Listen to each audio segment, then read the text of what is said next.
Well, the master cylinder is reinstalled. It was pretty basic procedure on this vehicle here. Yours may be a little bit different, but that's where you want to consult your repair manual. The next step we want to do now is go ahead and fill our reservoir over up to the full mark, and then we want to bleed all four of the wheels, get all the air out of the system. And we'll start with the farthest wheel away from the master cylinder, which would be our right rear or passenger rear wheel. And then we'll go from the passenger rear to the left rear and then up to the front.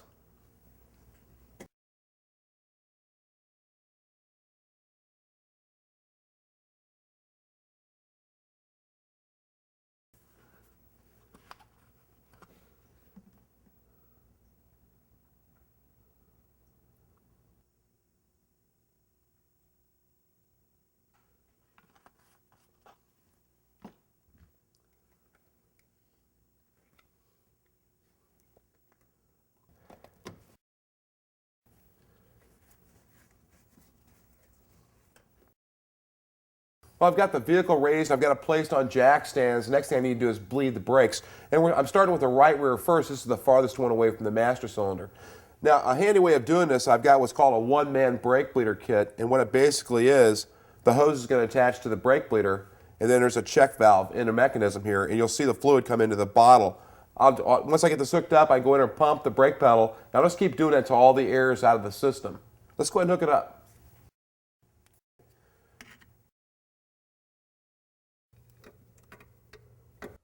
The hose may be a tight fit. Just make sure it's on all the way so no air gets back into the system, or you'll have to bleed it all over again. Okay. I have the hose attached to the bleeder, and also the nice thing about this, it has a magnet. I'm just going to attach that to the drum. That'll hold it upright. Now at this point, I just open the bleeder and go in and press the brake pedal.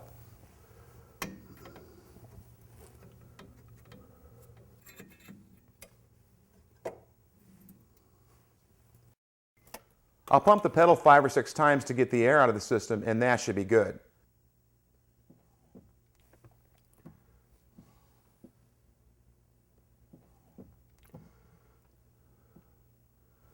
You can see that the old fluid pumped into the bottle is pretty dark, but the new fluid behind it in the bleeder tube looks nice and clean and doesn't have any bubbles in it.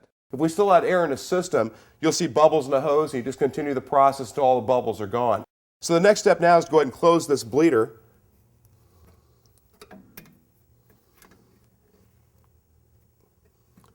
Take off our kit.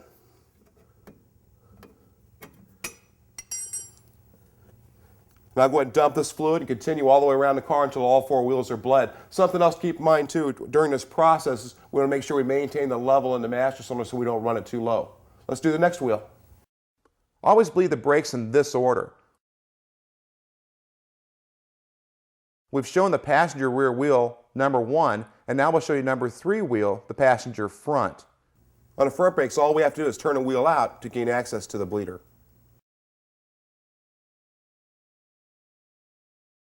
I've hooked up the one-man bleeder just like at the rear wheel. Even though this vehicle has drum brakes on the rear and disc brakes on the front, bleeding is done the same way. I'll open the bleeder valve and pump the brakes 5 or 6 times until the fluid comes out and looks clean and free of any bubbles.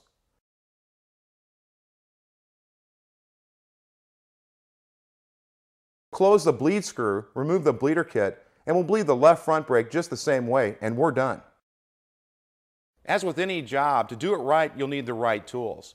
The nice thing is that jobs today don't require a large, expensive assortment.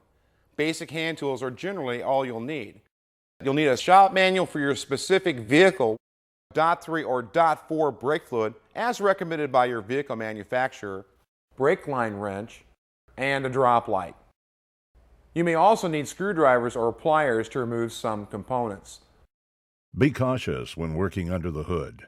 If the engine has been running, components will be extremely hot, so be careful what you touch. When lifting a vehicle, never work under it until it has been secured with wheel blocks and securely positioned on jack stands. A hydraulic jack alone is never enough. Be cautious when working with oils and chemicals. Many are damaging to the groundwater environment and toxic to people and animals. Never drain or pour chemicals into the ground or sewer systems. Local municipalities and counties offer resources for proper disposal. And always, remember to wear your safety glasses.